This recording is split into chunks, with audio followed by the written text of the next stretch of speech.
value here is making sure you're comfortable and you're connected.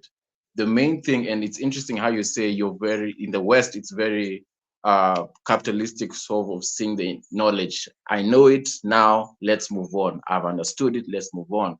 The main thing here, and why I always get to repeat that, and it's something that is very constant, is that I want to make sure that people, number one, are comfortable and now they also feel connected. Because if you try and do that here and come even to us, and visit someone, the first they have to tell you, welcome, karibu, welcome to my home. So it makes you comfortable, first of all. Then we welcome you again to share into our meal, into our tea that we have talked about, that we will be very popular, that we take chai here. So the thing that it is very cultural and very contextual, that we have to, number one, make sure you're comfortable to receive the information, then receive the information. Because even in those areas here whereby if you go to the shop, Nicholas, and you ask, give me a pen, that statement, that's the first statement you say, Sure, there is you'll be some seen as information very, being there. The shopkeeper has many different customers who want many different products. They don't know what you're going to ask. So you give me a pen is the very important, relevant information, right?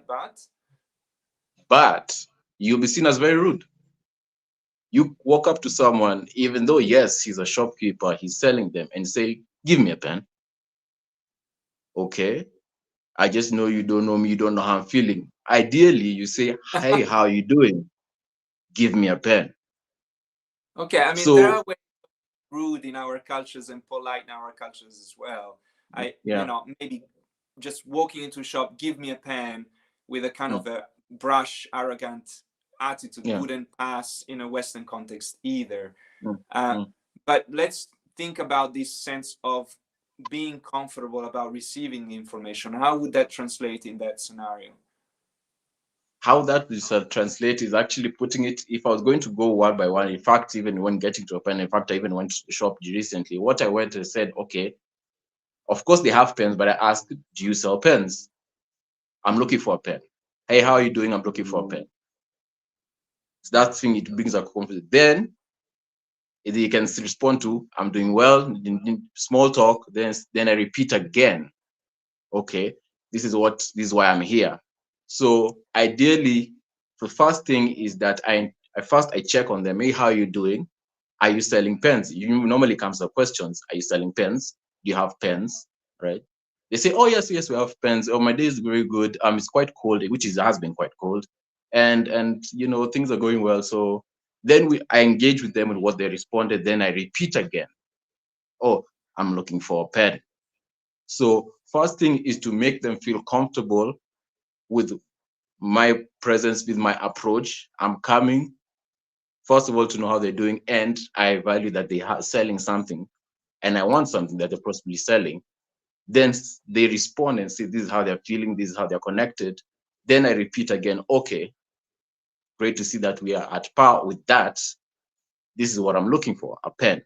So it's very important to repeat that and get to bring in the proposal even twice to make sure that you've seen the person and you value what they're doing right now.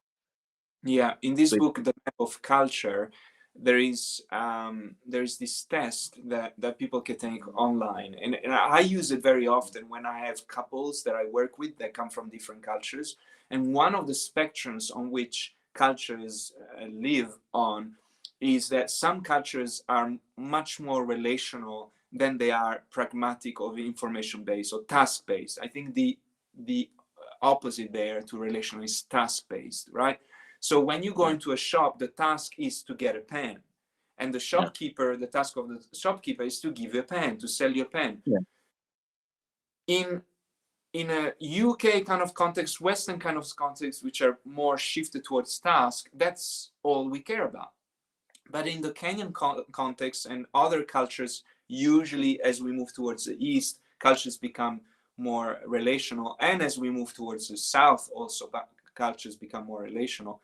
Um, the task is embedded within the relationship, within the connection, as we said before, between you and the shopkeeper.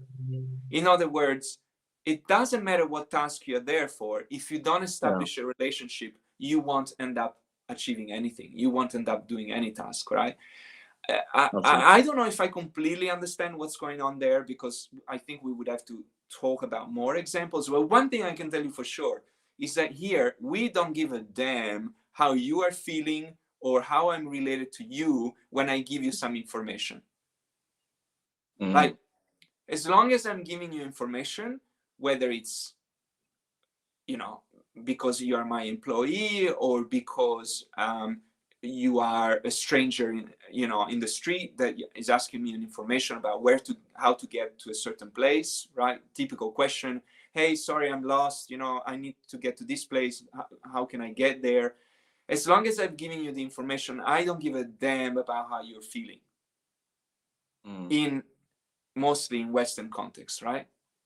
I'm imagining that in Kenya, if you ask information, and I can tell you this for sure in countries like, oh my God, like India, Nepal, Thailand, um, Philippines, all these countries, I think even Japan, yes, for sure, Japan also. If you ask somebody, when was the last? Ah, yes, Turkey. Oh my God, Turkey. Again, relationally oriented culture.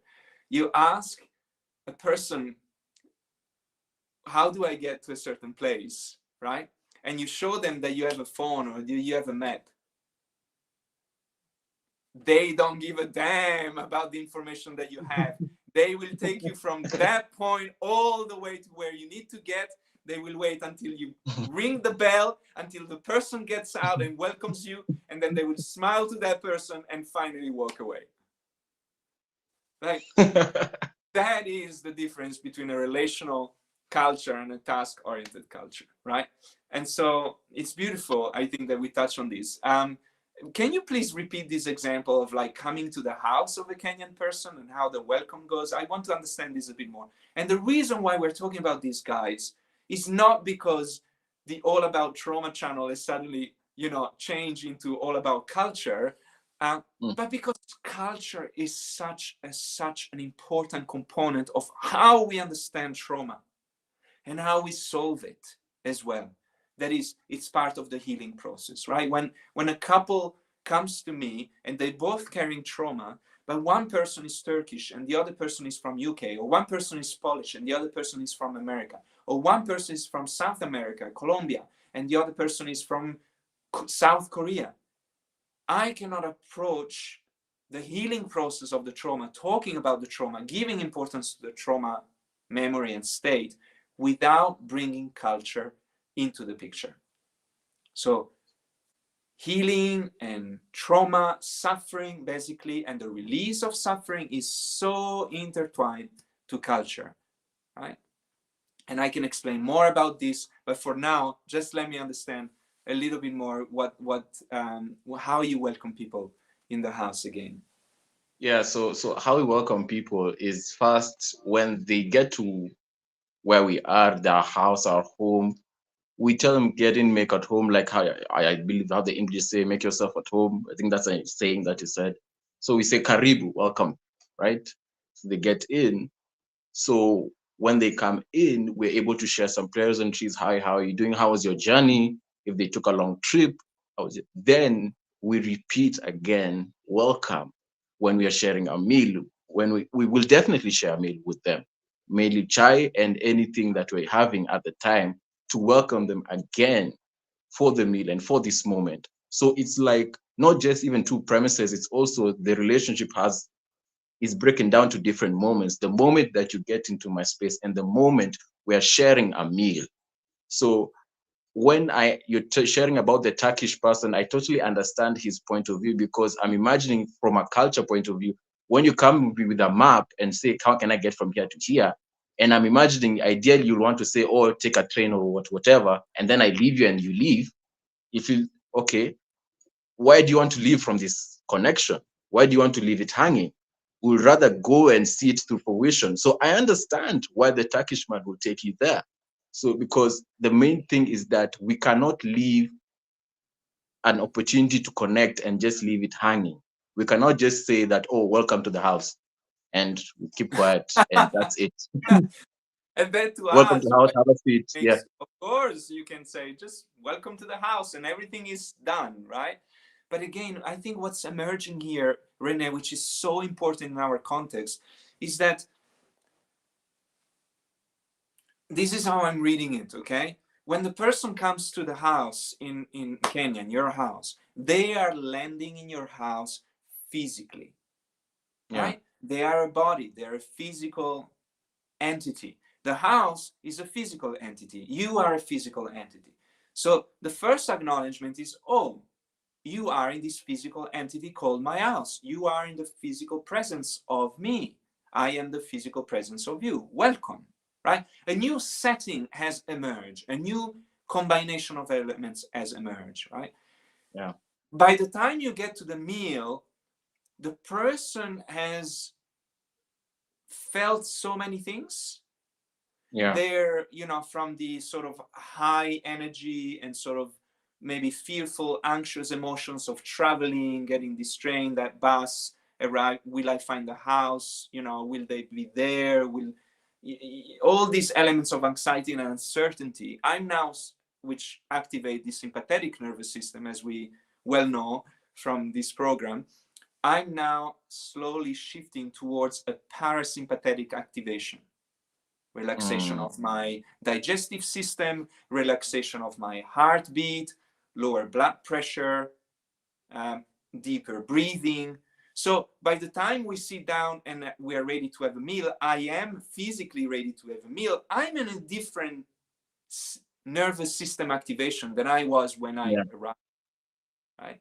When I arrived, I was all excited to see you. There again, my sympathetic nervous system is a little activated. It's pleasurable, but it's a bit activated, right? So I'm actually almost a different person by that time. And then what you do is to welcome the soul in a way, right? You welcome Mm. the psyche of that person, not just the body that you have welcomed before. Now you welcome the psyche. We are sitting down here as souls. We can call it soul. I don't have a problem with that. Not that I believe in souls, but I think it's a beautiful word. We are sitting down as two immaterial entity. That's the point I'm making, right? In the Mm. Western world, there is no more immateriality. The only thing that exists is the material. And even, Mm. you know, although there are just as many religious people and people that believe in immaterial things as there were, you know, hundreds of years ago, from a cultural point of view, it has become unfashionable, old, almost taboo or ridiculous to talk about the immaterial in day-to-day interactions. So when I go and buy a pen, I only see the material aspect of it. The shopkeeper is just a business person, doesn't care about my soul, doesn't care about how I'm feeling. I don't care about how he's feeling, and I don't think of him as having a soul, as being a person who is connected to many other people, who may have lost somebody that day, who may have experienced a marriage or the proposal of a boyfriend or a girlfriend to his or a daughter or son, right? Like all these emotional, relational aspects are hidden between a set of values that we have constructed with the scientific revolution over the past 200-300 years that basically blind me, or almost, I would say blind me, because we are born in these environments by now. So that's all we learn. It takes us a lot of effort to go behind this curtain. But so basically the relational and the emotional all live behind the curtain, and all I'm looking at is the material aspect of our interactions. How Mm. can I heal somebody who lives in that state, right? Trauma Wow. is very immaterial. It lives all over your body, but it's untouchable almost, right? My work is so much to do with the immaterial. Of course, words, which are very material, are also so important, but that's not the only thing. And also the mystery of life, the mystery of the universe, right? This sense that there is something greater than me, that I need to be able to relate to that too, because that also is a powerful healing mechanism, as we will see with a guest that we will have from Al-Anon, an experienced member of Al-Anon that will come soon on our show. So the what is behind the material is so important to well-being from my perspective. And it seems to me that your culture, the Kenyan culture, is paying a bit more attention to that. It is, and I'm very concerned that someone can just interact on a very material basis, and how you explained it, that it's welcoming the soul. It was almost obvious for me that of course you welcome the soul because it's a being that's there. But understand that people live in a very material way and a mechanical way, that you don't see the soul in a person. You don't feel that the experience is so wide and wholesome that there's so much you can connect with, and instead you just see it in a shallow. It's almost very concerning of how much you miss. And is it reaching a point whereby there's so much scientific advancements that you don't care?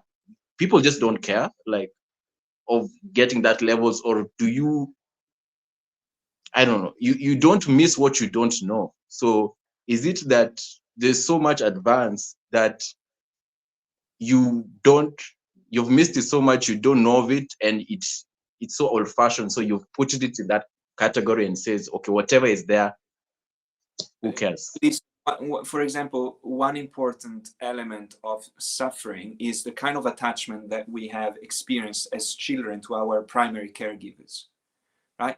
In Western cultures, mothers are highly encouraged to go back to work anywhere from 3 weeks after birth. Wow. To 6 months, a year after, and to put the child in their own room anywhere between 3 months onwards, like a 3 months baby onwards.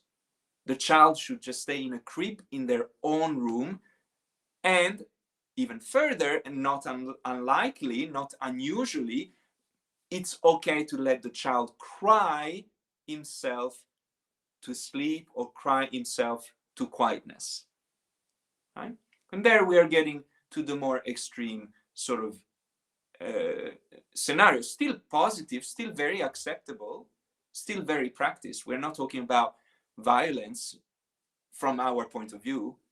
It is a form of violence from my point of view, because we are neglecting the crying of the baby, which could mean so many things. I'm hungry, I'm cold, I'm afraid, I need comfort, I need to know where you are, right? The cry of the baby could mean so many things, and we just ignore all of those signals, right? So that's a form of violence for me, in the form of neglect. But it goes to show you that from a very, very early point of our development, we allow children not to experience physical connection.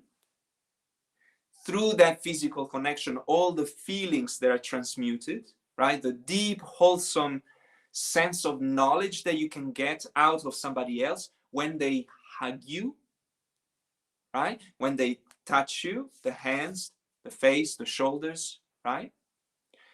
And as you say, we grow up not having experienced that. If we haven't experienced that, how can, and we are totally unconscious about it, how can we actually look for that? We can't. We can't. We can't. I work with clients who have no idea what it means to be intimately, physically close to somebody. They understand it here mentally, but they don't, there's something in them that is not seeking it.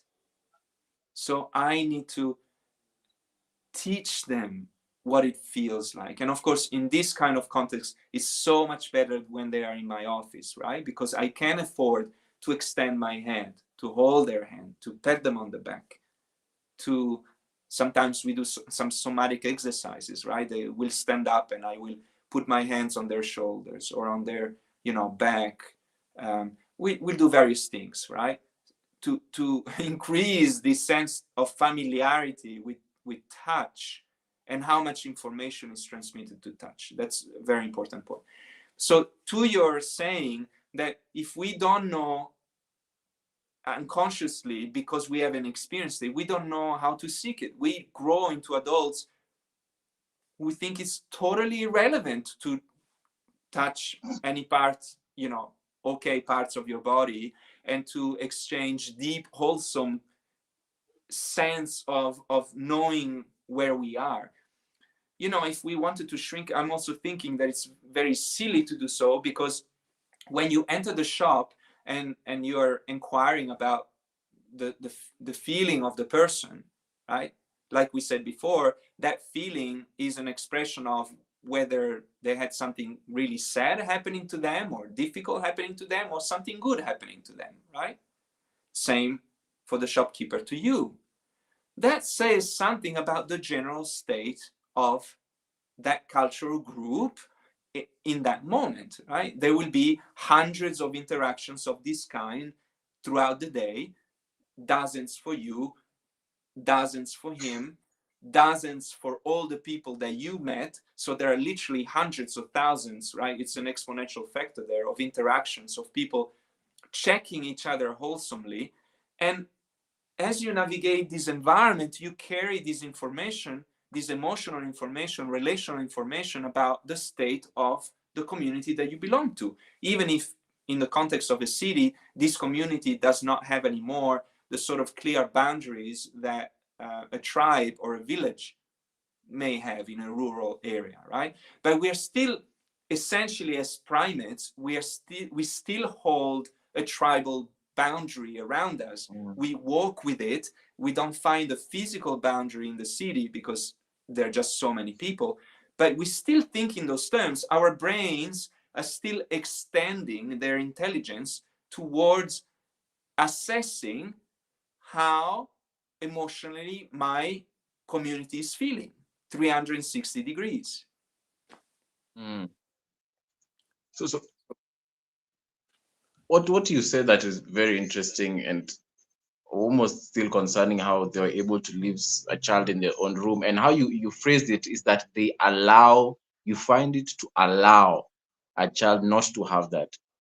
Is in the West, does it seem empowering to do that, that the child Yeah. has had their own room? Yes, Is it absolutely. empowering? We're doing the right thing, and we are creating independence in the child, and with independence will come his choices, his power to choose his own path, and to carve a path in the world, and to become a champion, and a top leader. That's the idea, that the best, the, the highest forms of power in our cultures are achieved with independence. And what that independence mean is emotional autonomy. Mm. Right? This is why many of our leaders are total psychopaths, because the psychopaths do it best. The psychopaths don't have feelings for others. They are just instrumental. They see you as an object. They use you as an object. That is crazy, because it is a saying, I don't know if you've heard of it, that when you want to go fast, go alone. When you want to go far, go as a group. Have you heard of that saying? I've heard of it. In our context, that's bullshit. Because it is like I'm saying, what's the youth of it? Like you're a psychopath, you reach the top, and like you said, when you look 360, you're just alone at the top. It's lonely at the top. What's You're the told. point of it? Is it worth celebrating? That okay, I got to the top fast because I was trained early at 3 months old. I was able to chart my own path and become a pioneer. And I don't know, like an Alexander the Great, and you're alone in your top of the world, but it's just you. There's only one. It's a very, very good point. First of all, what we are seeing, what the data is showing, is that people who reach these places, massive, massive depression, suicidal ideation, self-medication, addictions, massive mental, sort of psychological issues, right? And we know in our field, in the field of psychology, is that that isolation, that being alone, has very, very, very much to do with it. As I've said on this channel before, one of the biggest killers and one of the biggest factors in all mental illness and psychological issues is isolation. Break the isolation, break the sense of loneliness, and you have solved, I've claimed here, and I will say it again, 50% of your mental illness issue. And that's how important it is. But as I've mentioned, we have carved a path for these children to become independent, autonomous, emotionally sort of dysregulated from others and just autonomously regulated. When they get to the top, what do they get? They get this pyramidical view of what is below, right? What they do get is this kind of attention that is given to them, like a typical star, a typical star CEO, whatever the kind of star they are, they're getting all this attention, right? Like imagine them at the pinnacle and they're getting all this attention. We think that's an ideal place to be at the center of the attention of a very, very large group of people. But I'm thinking of it in a context like when you're at the top, like okay, that sounds like you're the biggest shopkeeper, but now everyone is coming to you. What is the quality of attention? Because now everyone wants coming to you and say, okay, from a task oriented, you're the best, you're a CEO, help me to understand this. Okay, you've taught me, bye. Help me to understand this. I want this from you. Okay, bye. How is that the quality of attention? No one really cares about your well-being. No one really cares about your capacity. Is that a quality attention? It sounds like most of you will just give you the attention based on your capacity. You're introduced as a CEO. Oh, he must be an expert at this and that. Share some of your knowledge. You share. Okay, our interaction is done. Goodbye. Is that quality attention that they want? You're totally right. That's exactly what happens. This person and all society around, more or less, has carved this kind of instrumental, what we call now transactional relationships, right? We just exchange goods, information being a primary good of want. And so I just come to you, get my information, see you. I don't wonder how you're feeling. Did that make you feel joyous? Did that make you feel sad? Did that make you feel jealous? Did that make you feel fearful? Are you experiencing any grief in letting go to this information? No, like, not until, even until recently, there are many academics, like at large, I would say the majority of academics still have issues admitting that there are emotions in the psyche and that those emotions are very important pieces of data. Like literally, they will discount all the emotional world. I had a client the other day walk into my office, and this client is 100% carrying a trauma and its consequences. Like, to me, it's so blatant, right? And this customer said, trauma, I don't believe trauma exists. I'm not singling out this person. I'm just taking this person as a representative of a much larger group of people who completely discount the inner world still in 2024. They don't believe trauma exists. Wow. I have a client of mine who is a doctor who now works with me, has been working with me for a while. He himself, until I think about 36 or 38, when he began working in a psych ward, until that point, he himself ignored completely, I think, if I understand well the story of this customer, that there was an emotional world to care for. And he acknowledges that it's only because he was given this chance to work in a psych ward, then his world just blew into a much more wholesome sort of view of the world. And he denounces, and many other doctors denounce, including Dr. Gabor Mate, for example, how how materially oriented and how unemotional the education of medicine is to this day. Doctors do not ask you about your relational status, do not ask you about your emotions when you present them with, I don't know, the beginning of a cancer. Mm. This is a major, major, major problem. And so, in a way, we have gone quite a long sort of a way out. That if we come back to this question we were discussing last week, right? This Yeah, question yeah. about I had a household member depressed or mentally ill. How much of a how much power do we have in this society, in the context of what I've told you, to recognize that a household member is depressed or mentally ill?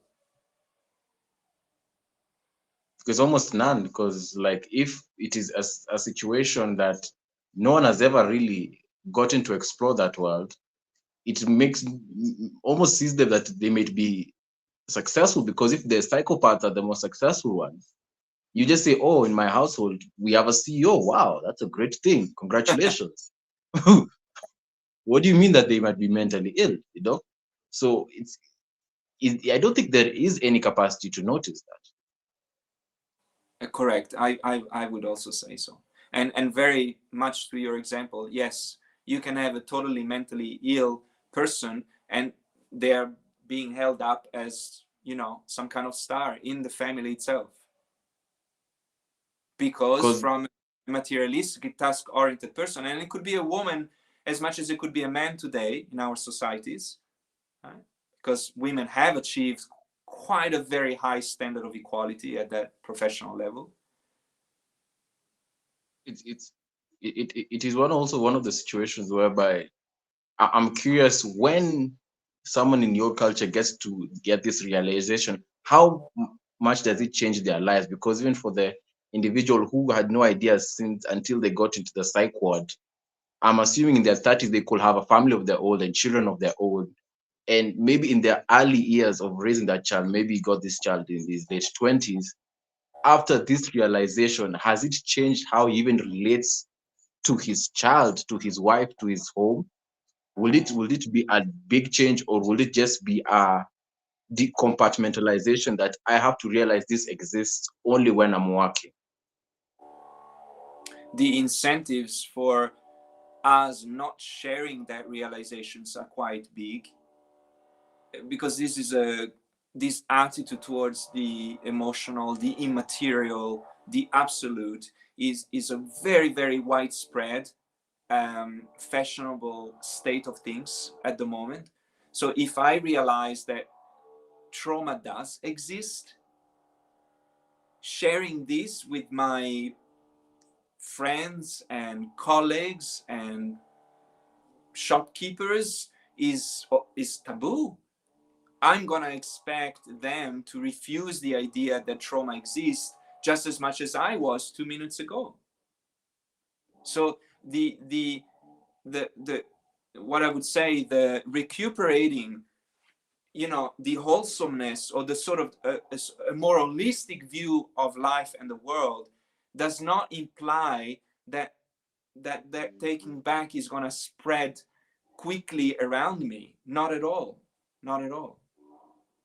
It's going to take me a lot more effort to get back this holistic view, and it's going to take me more effort to hold it, because again, it doesn't travel quickly. It's not a shared view of the world. We have a materialistic view of the world. That's what is the glue of our Western societies. That's very interesting that you almost want to connect by not connecting. So even though some of individuals might, like in my context, might want to say welcome twice or repeat something, they are refrained to do so, to maybe also protect the worldview of the rest and also understand, and I also empower them.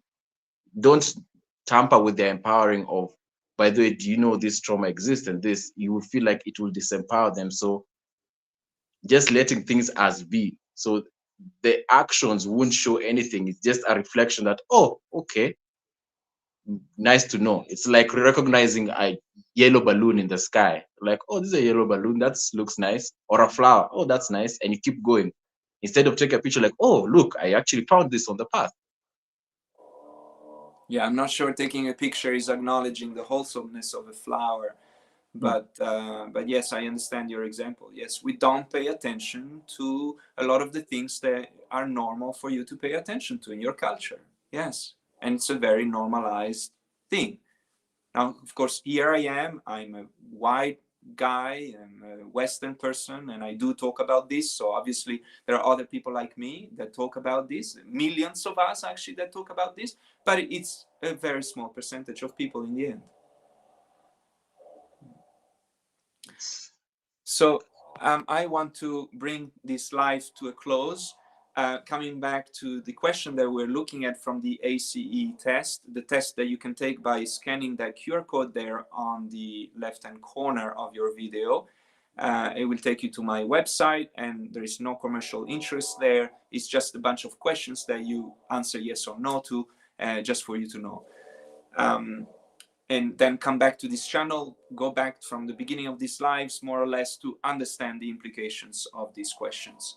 So today I had a household member depressed or mentally ill. We have made the point that it's hard for families and extended families and groups to recognize depression, to recognize mental illness, to recognize that someone who might be very successful may be in a place of suicidal ideation because of the isolation. We are not paying attention to those sides of a personal experience. So much harder for us to recognize it. We are living more and more isolated, as in physically isolated. So again, another layer of difficulty in recognizing depression, mental illness, suicidal ideation. All of these elements of isolation, by the way, again, I will say again, they are amplifying the mental illness, amplifying the depression, amplifying the suicidal ideations. Right? If somebody acknowledges that he is depressed or mentally ill or has suicidal ideation, they will find it very difficult to talk about it, to share it, to come out with this information, because we have agreed at a collective level, unconsciously, on the basis of certain philosophical principles, which I mostly refer to as capitalism here, or scientificism, in a way, the religion of science, right? That we have unconsciously agreed that we shouldn't share this kind of information, that people are rational, peoples are objective, and what we exchange is goods, and that's the most important thing about our lives, to produce goods and to consume goods. So this question here of the ACE test can be answered yes to very privately, but if you're in a group and in a community of people, you'd have a very hard time saying yes, even if you want to answer yes. It, And it, and it is quite the complex scenario whereby even when you describe mental illness, and you got to define it last life, that there are some people who, like you mentioned, are representative, who doesn't see this sphere exists. So even as the test in itself, some of them might be more material and they might be more inclined to say, okay, this sounds material and I could actually say yes to. But this one, like you said, when it comes more immaterial, it's something that they even are very hesitant to even address, that this actually exists. And for those who will be viewing, do you think it's also a very uncomfortable situation when they finally get to understand that this is not something to be celebrated, this is something that you need help in? You think it's also a very uncomfortable situation and even harder to really understand that, by the way, this setup that you are raised in is not the ideal, and you could have been maybe more happy and more fulfilled, definitely more fulfilled, if it was a different, setting. So it's a good question to close the live with. mm, It's a very good question to begin the next live with. And also, I think one of the bridges between the sort of cultural aspects that we have discussed today and the issue of the question that has been presented is to come back to this idea of dysregulation that I introduced in last slide, and to go a little bit deeper into why I think almost every form of mental illness is a form of dysregulation. And so what really we are not paying attention to is how we are dysregulated within ourselves and with other people. This will be a sort of a statement that I want to explore next time a bit more. So for now, Renee, I want to leave it to you to say goodbye to our viewers until next week. Yeah, thank you, Nicholas, for this very extensive talk. We have really got to much over time, but thank you that also you will empower me to say it in the Kenyan way. So, guys, as usual, you can feel free to subscribe and take the ACE test, and also support the live, whereby you can buy us a coffee as we bring these materials to you, so that you can share and have very fruitful discussions. Also, just be sure that when you see on our channel right now, we have a premiere. We will be having a guest on Wednesday, which will be the 9th of October at at 11 a.m. CET Central European Time. Make sure you can just feel free to click the bell icon. You'll be immediately notified when we'll be going live. I really, really encourage you guys to connect. It will be a very fruitful discussion that we will be having on. So thank you again, Nicholas, for this live. And until next time, next Saturday, we should have continued this conversation. No, bye-bye.